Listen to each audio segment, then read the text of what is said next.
osobola n'okukuba oli mu lwali bwe bameka abalwanira ku matatu eri batagenda ku poliisi kubanga babeera mu mukwano gwabwe na nsonga zaabwe.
Balamusiza mwenna abasobola okubaawo era mwebaza okuwaayo akadde kano okubeera wano bakakiiko abo mubaamu ennongoosereza eyakolebwa tuvaamu n'obukulembeze nga tetusobola kulaba nga katuba asigalamu nga waliwo eddibu oba vacuum omuzungu.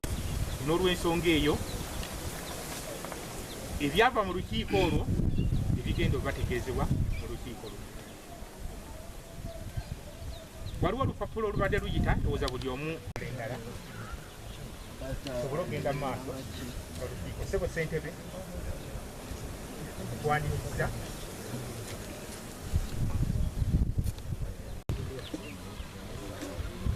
yafiiriddwa tali tulina omukubiriza kati nno tugenda okuteesa Mukama olukiiko nga lugenda okuggulwawo. Mukama tukulembere otuwa omwoyo w'amagezi otuwa ebyokwogera otuwa ebyokuddamu Mukama ebiweesa Katonda ebiweesa Mukama Katonda.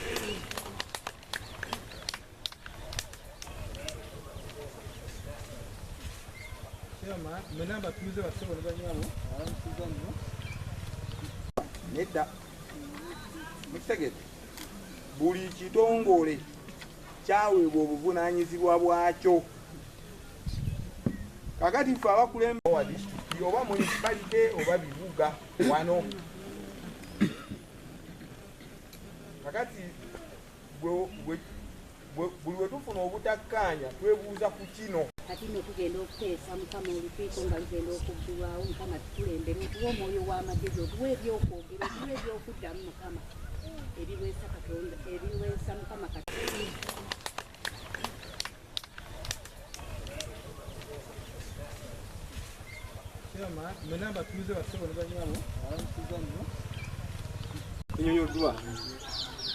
All decision is taken by council should be legal with evidence available. Byonna ebigenda saagala mbe wano mugabe mbe omanyi kaawe yawandiise ebbaluwa ejjawo chairman nga tulina nakulonda bali ne batulwa ku ggombola ne batulondera. Ebbaluwa entongole eby'okulekulira kwa ssentebe waffe omwami Kiyimbe obantiga chairman akaali kamuteekeddwako naye kati ku luno yateeka mu mukono gwe n'ateekawo ebbaluwa eraga nti okoze ekifo akivuddemu abengadde ebbali ekyalo kiddemu kifune obukulembeze kisobole okutambula. Ebbaluwa yonga efuniddwa ssentebe wa LC3 akakiiko ako ne mubaamu okulongoosa oba okukyusakyusa mu bifo kulaba nti tusobola okuzzaawo obukulembeze bwa Katuba mawa sigale nga kutambula era ng'obuvunaanyizibwa bwe bwe buli kuba supervisor wa waggulu ku omwezi oguwedde lwe yatuddamu kyokka ffe twamuwandiikira mu Gwakuna. Mukitegedde bulungi akati ekineewuunyisa ye bantu okugamba nti kaawe yalagidde ebesa ekikuba bagobe kibudde ffe tulonde n'olonda nze ebbaluwa endagira okugoba omuntu n'okulonda sinagifuna. Mukitegedde bulungi. Nze ebbaluwa gye nnina Kaawo yatuwadde magezi. Kaawo amagezi yagawa kanso yaki? Kanso y'egombola weenaatuula. Neeraba amagezi Kaawo gye yagawadde. Ye gy'asalawo ku kiddako. Okuddamu ne tusoma kye yawandiise ne tukiddinga n'emirundi n'emiki. Era nsobola n'obbawa obudde ebbaluwa ne tugisomera wano. Abaasoma Oluzungu ne tugisoma ne tuginterpretinga ne mulaba kyetugamba okola era ne nkikola. Tugisome? Waliwo agirina kopi wano? Comply with the Local Government Act, ng'amateeka ga local government bwe gagamba, especially section 14 clause kawabira 18. kekumi n'obuna nga bwe twogera. Clause 18 in consideration of section 46 of the Local Government Regulation. Katundu akana omukaaga amateeka ago wansi aga local government. Both the village council and the sub-county council are advised to follow the procedure and involve all offices as stipulated in the Act. Wonna wamu kukolera wamu local council eyaffe ey'okukyalo ne yeegombola nga ekwatiddwa wamu erina okutwanjulira ensonga zino ze tuliko olwaleero.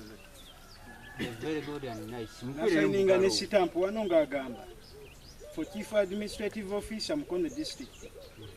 Awo nze omukulembeze omukulu ku district administration officer gwe tuyita Kaawo. Ekisooka Margaret Nkata. Amanya nga bwe mugawulidde. Sebo mukulembeze. Margaret Nkata. Tusanze muki? Kati we tubeera tugoberedde process yaffe nga bwe twagikola okulungamizibwa Kaawo omukulabye kwekwo. Ntegerekesa waliwo yali ekiseemu naye obuzibu obuliwo buliwe buti nti nga terinagguka Kibudde ya resigninze yalekulidde obeera kyamaani waki mukitegedde bulungi liri ekkubo likyakola ki naye ye yalekulidde okubeera kyamaani waki ekigambo kulekulira ebbaluwa ya Kibudde erekulira yagiwanze tuli fenna era nze nafuna ebbaluwa ya Kibudde ngena ku mwezi 29 ogwokuna nga ne ebbaluwa tenakola ki waliwo yampandiikidde n'agitwala mu lukiiko olukiiko n'olugiyisa nze yange ngitwala ku Gombola kanso n'egiyisa eyamwami Kaganga agitwala mu kanso ero situ n'egiyisa eya Kibudde mwamulonda ku olwo yasoma executive n'agireeta mu kanso yammwe ey'ekyalo eno mugikola ki naye ye yagironda kati kalonda walizayininga tuli fenna be yajja nabo bonna abaakoze eki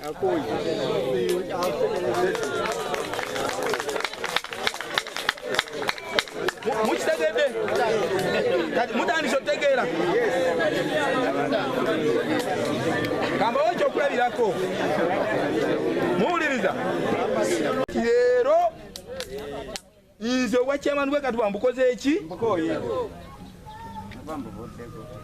buli bonna abakulembeze baba bakoze eki akati nze mbabuulira kino nze nafuna ebbaluwa wange naku z'omwezi 29 mu mateeka teriyo kifo mu ofisi ez'ebyobufuzi ezibeera mu vacuum simanyi kigambo kituufu osobola kinyonyi yagwa amanyi oluzungu mu mateeka ofisi z'ebyobukulembeze tewabeerawo muwaatwa tuli fenna era nze nemala ndizayiningira wano nga ndizayininze bulizayininze bugenda okuziba nga bataddewo omuntu akola nga chairman kyokka nga ate vice gwe baleese kubanga tuteekawo muki tuteekawo nga we twanguyiriza mangu okukaka kiko k'ebyokulonda kajje kalondese tuli fenna jjukira olukiiko olulondesa lwabyaki lwabyakulonda naye olunaku olwo lw'olukiiko okulonda election is a process mutendera process bakitabadde mu Luganda gyemitendera mwabamu wano babalowoozesa nti okulonda kuli bwe kuti nti olugamba nti chairman we kati bataliwo akawungezi tulonde election mumanyi gye tutandikira kuzza bujja nkalala, kutereeza balonzi, kola register, kuteekateeka, ne tujja nga fenna tukikola ki? Kyomba mulaba balanga mu mawulire ne bakalalaza abalonzi kuzitimba, tebannakola biki, tetusobola londa leero.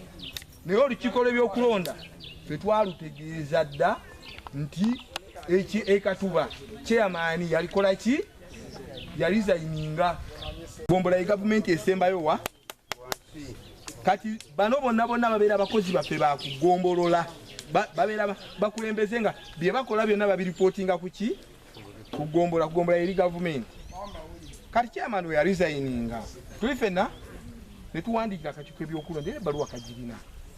Tuli fenna kakati era mu mateeka nga bwe tukola nze simenya maki kakati nga tulina olinda executive etuule. Executive yaki yegombolola esalewo ku kye kirina okuddako tuleme tondawo ki muwatwa ogwisa muwatwa era kyova olaba ensonga eyo abamu ne batugambye nti n'ensonga ebbaluwa baziziza mabega. Omanyi kyekitegeeza ekyalo kyonna okumanya nti kati tekyalina bukulembeze Katuba. Abantu basobola okukozesa omukisa guno okunyigiriza abatuuze abalala nga nammwe abamu kwe muli. Mukitegedde? Kati ne tukikwata mu kasirise executive n'etuula. Efo erinda by'ekyalo obutebenkevu bwakyo n'okunyweza obukkakkamu ne tulisolvinga nti instead of kugenda tutwala obuyinza ku kyalo tugende tukulembere obuyinza buno katubeeko be tubwazika ife obutatondawo gaapu yaki obuyinza obwaffe kugombola tubaako be tubwazika batukolereko ng'abakulembeze ab'ekiseera ng'okulonda bwe kukola ki okutegekebwa ekyo bana tekitegeerekeka anti kati ekikyamu somere gitusomere njirina wano nange bekwata njirina wano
ensonga esooka badde nnyonnyola wano ne mbagamba nti oba ki kibuddeko yatadde omukono ku kiwandiiko nga alekulidde tuli fenna ebiga abakulembeze n'ebitiibwa byammwe bwe mubayita muli wadde mbosigala nga mubikola ki mubibayita naye bwe yabalonda yalekulidde nabwo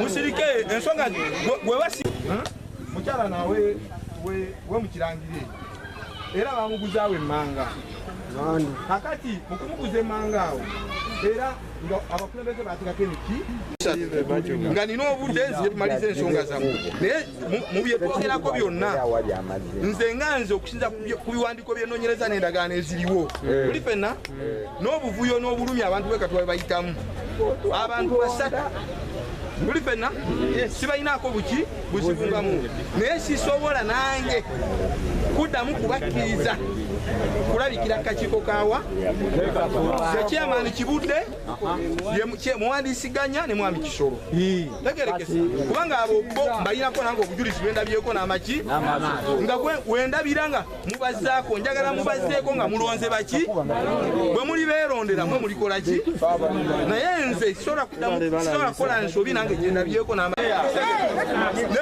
nze nyimiridde wano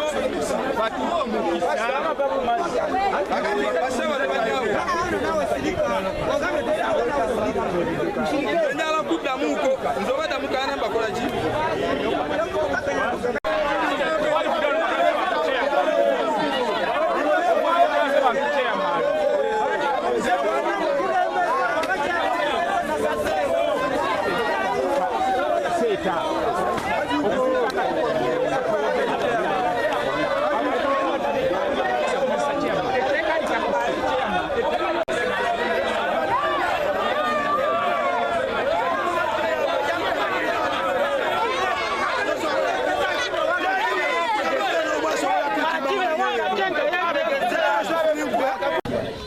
kubanga ebyaffe wano si byakupangapanga.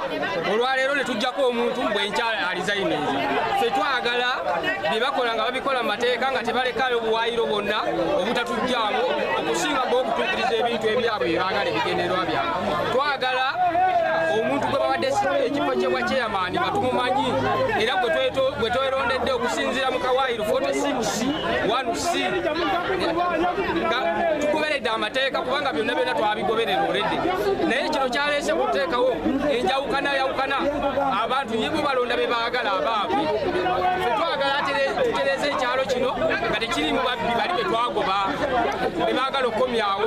Essaawa eno bo batuula ne bachairman abaavaako ate ne batulondera abantu betagala okulola okuva chairman tumuggyemu obwesige nitugoberera amateeka gonna nga we galina okutambula. Amateeka tugagoberedde, ebbaluwa tuzituuseemu, ofisi tuzituuseemu, bamuwandiikidde ajje alondere ku kyalo, yasazewo alondere ku ggombolola. Atuteekako abakulembeze ffe be tutaagala. Abatuuze tugamba nti ajje ku kyalo, tulina kulondebwa ku kyalo. Abakulembeze balasi kututeeka kuba abakulembeze abaliko be twagoba ate ye kennyini be yazizzaako ekiraga tikimenya mateeka. Eno tewedde naye ng'okusinziira ku kutaputa kwa ssentebe erosifiri gyakoze yentaputa entuufu naye abantu balemeddwe okutegeera ensonga eyo kubanga etteeka liyo lirikkiriya ku direction. Ssentebe kyakola kikola mu tteeka oba akikola ng'akikolera ddala mu tteeka ettuufu. gwani Kaganga Fred chairman erosifiri ku nsonga omulowooza bwekwatiddwa. Ensonga ekwatiddwa bubi. Ensonga balina okitereeza bulungi tutereere mu layini nga tumunusa pakati saa zirofuga akati tutalina wakakatugambulidde olwedde oli yavaako balina okutuula balonda tujje wano ku kyalo tulonda akakiiko.